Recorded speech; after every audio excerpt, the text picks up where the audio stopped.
50 سال سے زیادہ ہو گیا بنگلہ دیش کو قائم ہوئے، ہاں جی، لیکن اب بنگلہ دیش میں ایک انقلاب برپا ہو چکا ہے، تبدیلی وہاں پر آ گئی، تبدیلی آ چکی ہے.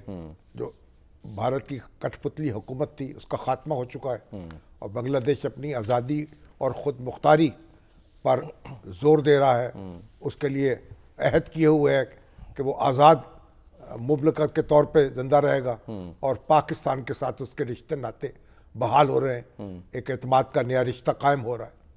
تو آج کا دن جو ہے بڑا اہم ہے، ہمیں بہت سی باتیں یاد دلاتا ہے اور ہمیں اپنے مستقبل کو سنوارنے کی ترغیب دیتا ہے. شامی صاحب، میں نے جو ایک ابتدائیے میں ایک بات کی کہ جی جو عظیم مملکتیں ہوتی ہیں، زندہ قومیں ہوتی ہیں، وہ اس طرح کے ثانیات کے بعد یہ جاننے کی کوشش کرتی ہیں کہ یہ ان کی عوامل کیا تھے، وجوہات کیا تھیں، پھر جو ذمہ دار ہیں ان کا تعین کیا جاتا ہے، سزائیں دینے کی بھی کوشش کی جاتی ہے، اور پھر قومی یکجہتی دکھائی جاتی ہے، مشترکہ لائحہ عمل اپنایا جاتا ہے تاکہ آئندہ ایسے ثانیات نہ ہوں.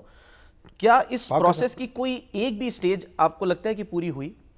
پاکستان جو ہے، پاکستان نے یہ طے کیا کہ ہم ایٹمی صلاحیت حاصل کریں گے ٹھیک، اس سانحے کے بعد، اور پاکستان ماشاءاللہ ایٹمی طاقت بن گیا. ٹھیک، 28 اور مئی. اس لحاظ سے تاکہ کوئی اس پر حملہ نہ کر سکے اور کوئی اس کو تارنے والا نہ سمجھے. صحیح. اور پھر پاکستان نے اپنی دفاعی طاقت کو اس حد تک مضبوط کیا کہ آپ نے دیکھا کہ یہ مارکہ حق میں 4 دن کے اندر اندر جو انڈیا ہے اس کے ناکو چنے چبوا دیے. بے شک. تو یہ تو ہم نے سبق حاصل کیا. صحیح. اور پھر یہ ہے کہ دستور جو ہمارا ہے اس کو منسوخ کرنے کی ضرورت نہیں ہو سکی کسی کو. اچھا. یعنی ماشاء اللہ لگے لیکن دستور منسوخ نہیں ہوا، معطل ضرور ہوا، منسوخ نہیں ہوا. ہاں. اور ڈیموکریٹک پروسیس جو ہے کسی نہ کسی رنگ میں جاری ہے اور جاری رہا. لیکن ہمارے جو اہل سیاست ہیں ان کے درمیان جو ایک دھنگا مشتی تھی وہ اب بھی جاری ہے. اور اب بھی ایک جو اپوزیشن کے بڑے لیڈر ہیں وہ جیل میں ہیں، ہاں جی، اور ان کی پارٹی جو ہے وہ احتجاج کرنے میں لگی ہوئی ہے. آج بھی شاید ان کی بہنیں جو ہیں اڈیالہ جیل کے باہر ہاں جی، دھرنا دیے بیٹھی ہیں کہ ہمیں ملاقات کا موقع دیا جائے. تو یہ جو یہاں ہمیں کچھ کمزوری دکھائی ہے ہم نے، اس پہ بھی قابو پانا ہوگا اور ایک دوسرے کو جینے کا حق دینا ہوگا. تمہارا رب حسین حقانی صاحب، ہم نے سر ہاں اب ہم رابطہ کر رہے ہیں حسین حقانی صاحب جو کہ امریکہ میں پاکستان کے سفیر ہیں، کچھ ہی دیر میں ہمیں جوائن کریں گے. ڈھاکہ میں ہیں کیونکہ وہ خاص طور پہ، تو اس وجہ سے ہم نے کہا ان سے ذرا بات کریں. کیونکہ بنگلہ دیش میں ہیں آج کل، اور ان سے بات ہوئی تھی کہ 16 دسمبر کے حوالے سے آج ڈھاکے میں کیا صورتحال ہے، ان سے ہم گفتگو کریں گے. بالکل، وہ ہمیں جیسے جوائن کرتے ہیں. شاہد صاحب، میں آپ سے تو یہ جاننا چاہ رہا ہوں کہ ظاہر 5 اگست جو آپ نے کہا کہ 2024 کو تبدیلی آ گئی، اس کے بعد ہم نے دیکھا عبوری حکومت کا ظاہر قیام عمل میں آیا. پھر وہ محمد یونس صاحب سے جو ہے وہ ملاقاتیں ہوئی، اسحاق ڈار صاحب نے وزٹ کیا بنگلہ دیش کا، مولانا فضل الرحمان صاحب جو ہے وہ بنگلہ دیش گئے، اور پھر ساحر شمشاد صاحب جو ہیں انہوں نے بھی افراد نے ان کا خیر مقدم کیا. بڑے زبردست مناظر وہاں سے ہمیں دیکھنے کو ملے. جو ہیں وہ سارے ان کی جو تنصیبات ہیں، جو فوجی مراکز ہیں، وہاں تک گئے، بڑی پذیرائی ان کی ہوئی. کچھ اقدامات بھی کیے گئے شامی صاحب. اس کے بعد ہم نے دیکھا کہ ایک تو صحافی بھی آئے بنگلہ دیش سے، انہوں نے یہاں پر جو ہے وہ وزٹ کیا. وہ آئے، انہوں نے بلکہ تجویز پیش کی، ملاقات ہوئی ان سے تفصیلی. انہوں نے کہا کہ بھائی آپ یہاں سے بنگلہ میں ایک بلیٹن شروع کریں، اچھا، اور بنگلہ زبان میں. تو ہم نے کہا کہ پی ٹی وی جو ہے اس کو ہم سجیسٹ کریں گے اچھا کہ وہ بنگلہ زبان میں بھی اپنی نشریات شروع کرے. اچھا. تو اور یہ بھی جو ادارہ نظریہ پاکستان ہے اس سے بھی کہا کہ اپنا ایک ویب سائٹ جو ہے بنگلہ زبان میں بنائی جائے تاکہ لوگ اسے آگاہ سکیں اور انٹریکٹ کر سکیں. اور بنگلہ دیش میں تو کچھ نہ کچھ اردو سمجھی جاتی ہے اور بولی جاتی ہے، اور باقی پھر انگریزی زبان کے ذریعے ہم رابطہ کرتے ہیں. لیکن یہ ہے کہ بنگلہ زبان جو ہے اس کو بھی فروغ دینے کی یہاں بھی ضرورت ہے. صحیح. اور روابط کو بڑھانے کے لیے اس کو ذریعہ بنانے کی بھی ضرورت ہے. زبان کا ہی مسئلہ تھا نا شامی صاحب، جہاں سے معاملات ظاہر ہے باہر، وہ تو ایک جزوی بات ہے. اس سے وہ تو دیکھیے نا کہ جب لمبی کہانی ہے. اب وہ جب پاکستان قائم ہوا ہے نا، اردو زبان تو کسی صوبے کی زبان نہیں تھی نا. ٹھیک. نہ پنجاب کی، نہ سندھ کی، نہ بنگال کی، لیکن سب کی مشترکہ زبان تھی. نہ بلوچستان کی، نہ KPK کی، کہیں کسی کی جگہ زبان نہیں تھی، لیکن وہ سب کی زبان تھی۔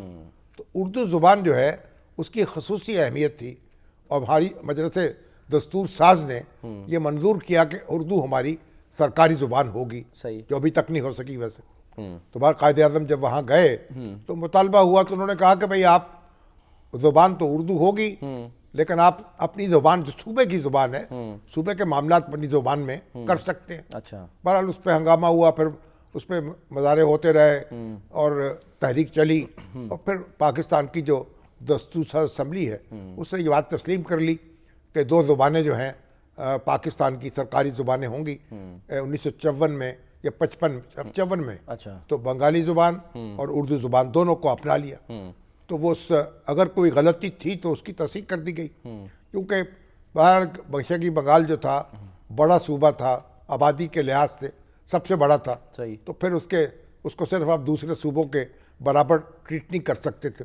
تو یہ پر ہمارے جو فاؤنڈنگ فادرز ہیں انہوں نے ہی پر اس کی تصحیح کر دی، لیکن اب بنگلہ دیش تو قائم ہو گیا، لیکن ابھی تک یہ بحث جاری ہے۔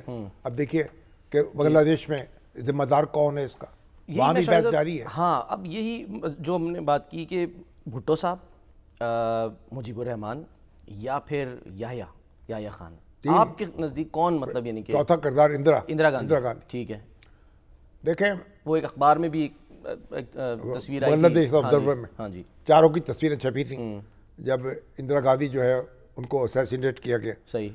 دیکھیں یہ بحث اب بھی جاری ہے، اچھا، شیخ مجیب الرحمان علیحدگی چاہتے تھے یا نہیں چاہتے تھے، یا ان کو دھکیل دیا گیا، یا حالات ایسے پیدا ہو گئے۔ ابھی ایک کتاب چھپی ہے ہمارے مسلم لیگ کے کونسل مسلم لیگ کے سینئر نائب صدر تھے AQM شفیق الاسلام، اچھا، بہت شیخ مجیب الرحمان کے بڑے قریبی دوست تھے، ان کے کلاس فیلو رہے، ان کے رومیٹ رہے، ان کا بڑا تعلق تھا۔ ان کے بیٹے ہیں برہان الاسلام، ٹھیک ہے، وہ پاکستان کی جو فورن افیئرس میں کی منسٹری ہے اس میں کام کرتے رہے، ایمبیسڈر رہے پاکستان کے برازیل میں، چلی میں، یعنی بنگلہ دیش کے بعد انہوں نے پاکستان کو اپنا وطن بنایا۔